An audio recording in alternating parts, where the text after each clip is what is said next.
Welcome back. We're talking about the US decision to sell lethal drones to some allies in the Middle East and beyond. Joining us here in Washington is author of Bin Laden's Legacy While We're Still Losing the War on Terror, David Gartenstein-Ross. With us in London is Director for Interfaith Relations at the Association of British Muslims, Talib Hussain Warsi. And also here with us in the studio is Richard Whittle. He's with the Woodrow Wilson Centre for International Scholars. Thank you so much for coming back. China is starting to export this technology as well. The US is going to. Others will get involved. What's the global marketplace like, Richard, for this type of technology? Well, it's quite dynamic and it's growing. There are an estimated 80 countries in the world who have drones of some kind or another, or who are developing or acquiring them. And the market is very tempting. Israel is the world's leading exporter of drones. I think I understand China is exporting drones too. I don't actually have the details on that. David, who's going to be winning this race in the future, do you think? It's hard to predict. The U.S. is well positioned. Obviously, Israel's well positioned. China's well positioned. You could have other countries that decide to specialize in this as an industry, but right now you have a few countries that have a leap on everyone else.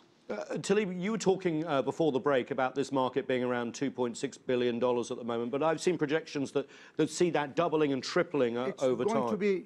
It's going to be far bigger figure than that, because you see, like President Obama has made his choice. It's robotic warfare is his choice that he has made, and robotic warfare is going to stay. It's not going to disappear. In fact, it's going to increase. Therefore, the values of the of drones is going to increase, and the sale value. But the thing is this, China actually has an edge over America and others, as number one, it can produce far cheaper price-wise. The price tag is a very important factor when you start going to sell in the open market. Then also is the technology, and the Chinese have caught up with the technology very fast and rapidly, and they're three different type of drone system, medium, large, and small, are already in the market. More than that is, you see, there's a danger behind it. These little drones can carry payloads of biological weapons, chemical weapons, even dirty bombs can be carried with them. So the future of robotic warfare, which as it is called, the drone is going to play not a small but bigger and bigger role in this world. All good points. Richard, I just want to ask you, this cost factor, is that a big attractive proposal for countries looking to modernize their military? I mean, they're a lot cheaper than F-16s or Abrams tanks, right? Well, but they actually aren't. And actually, I would throw a little bit of cold water on what Mr. Warsi was just saying, because it's quite an expensive proposition, actually, to operate drones, at least the way the United States does. To keep a drone in the air for 24 to 40 hours, you actually have to have 3 or 4 aircraft. You have to have a ground control station that's quite complicated. You have to have satellite data links. You have to have crews that generally run 55 people or more, and that doesn't include the intelligence analysts who have to interpret the video that comes back. One of the big problems for the U.S. right now, they don't have enough drone pilots or enough intelligence analysts to actually, they're drinking from the fire hose in the amount of video they get of the drones that they have. So it's not as simple as it may seem. This sounds like a mini military-industrial complex ready. You've got to have the software, you've got to have the satellites, you've got to have everything. David? You need all of that, and let's also be clear about what drones are and what they aren't. They are not a replacement for F-16s. I mean, this argument has come up time and again. Imagine when all the world has drones and then the U.S. has to worry about it. And there are indeed many ways we have to worry about it. We talked about the possibility of drones being used in a variety of terrorist attacks. As Talib was just saying, yeah. Well, I mean, I think that given that we see so little in the way of chemical or biological attacks, and dirty bombs, I'm not as concerned about that. But I think that there are a variety of ways it can be used in terrorist attacks. But I think that we should understand they're not a substitute for Air Force, right? If you had an F-16 against 40 drones, I mean, the end result would be 40 drones on the ground in Well, smoldering ruin. Exactly. If I could just interject that they're quite easy. Even the Predator and the Reaper, who are the armed drones the U.S. flies, are quite easy to shoot down. Yeah.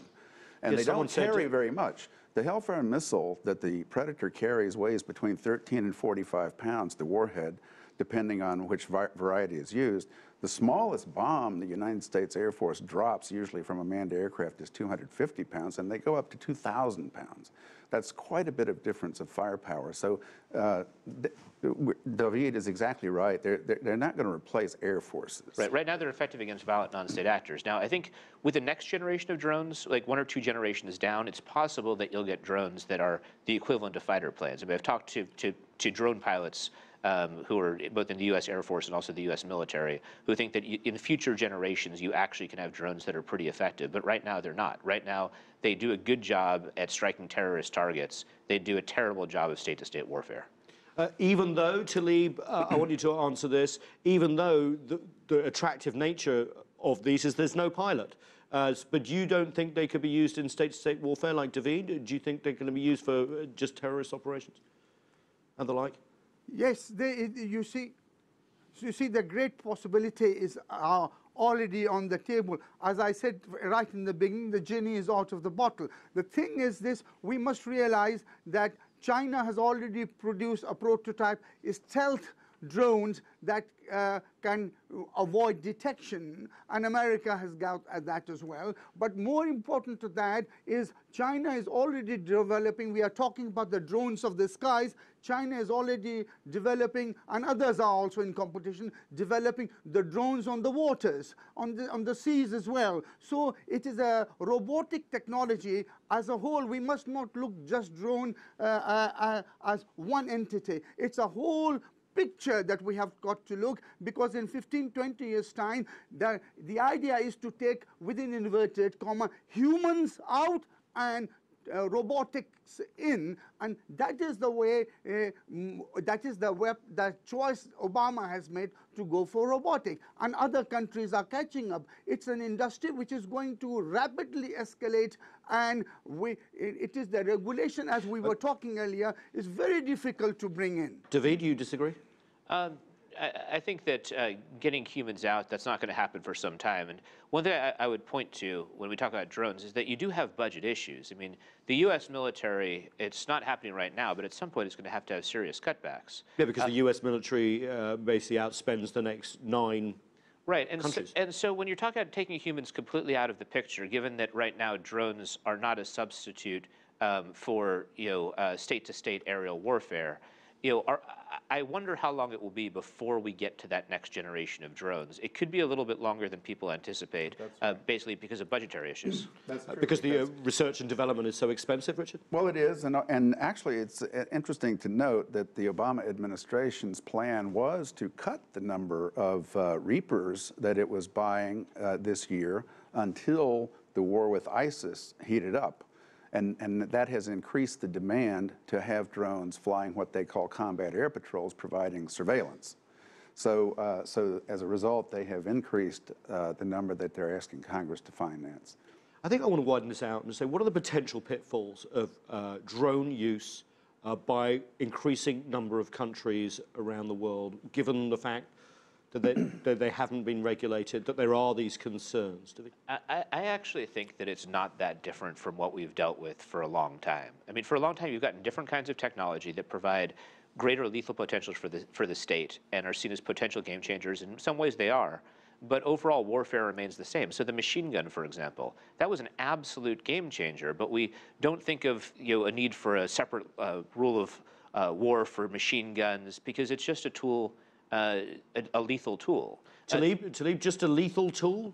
No, it is not a lethal tool. It is far, what you say, more useful in the eyes of the Pentagon and the CIA than just a useful tool. You see, Obama wanted the, what you call, Pentagon to take over the covert operation that were done with the use of what you call the drones. CIA put its heel, dug its heel in, and so, no, CIA must be involved, because CIA also sees the great potential and future, the way drone will be used in various covert operations across the world, not just in Iraq, not just in Syria, not just in Yemen, not just in Somalia, but also in new places like Ukraine and others. It's going to be a very vital tool in the hands of the CIA and the Pentagon. But that's exactly what I was saying. That's exactly what I was saying, though, right? Machine guns are used all over as well. I mean, that doesn't mean the fact that it would be used widely doesn't mean it's any different than other tools of warfare that we have that are used both overtly and covertly. I was just going to say, Nathan, that I see it a little differently. The CIA, actually, as I write in my book, the CIA did not want to use the armed predator when it was initially proposed back in 2000, 2001, because the director at the time, George Tenet, felt it would be a bad policy for the CIA to control a military weapon. What's happened since is actually that the use of targeted killings using the Predator and the Reaper has become sort of a default policy for lack of a more sophisticated, more nuanced counterterrorism policy. As Leon Panetta said when he was the director of the CIA, for them it's the only game in town, but it's not the game they really wanted to play. Fascinating discussion, and we'll learn more about this as these exports continue and the technology continues to evolve. Talib in London, thank you very much. Richard here, as well as David, thank you so much. That's it for this edition of The Heat, but the conversation does continue online. Join us on CCTV America's Facebook page to comment on this or any other show, or chat with us on Twitter at cctv_America. I'm Nathan King in Washington, D.C. Thanks for joining us.